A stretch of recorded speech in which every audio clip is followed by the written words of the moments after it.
Lalpa tawtawrawt ari hunin hunbi a to long kum khua in siang ta kin khua avar to an lui ra la khilei ami chan lam te an khom hunin Khita hming an lam hunin ka potang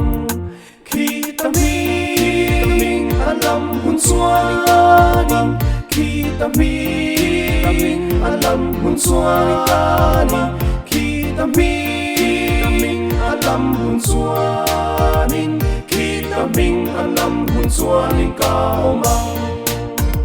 Chu mini a chuanin I hming in mi thi an thovang ama tho le na ro pui na an changang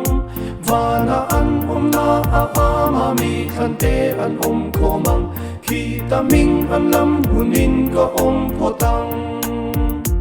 Khita hming an lam hun suanin Khita hming an lam hun suanin Khita hming an lam hun suanin Khita hming an lam hun suanin ka Zingatani ka klengin kan lalpatan ithok ang Mangay na makzongzong isilang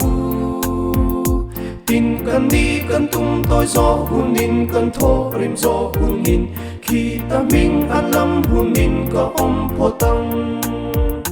Khita hming an lam hun suanin Khita hming an lam hun suanin Khita hming an lam hun suanin Khita hming an lam hun suanin ka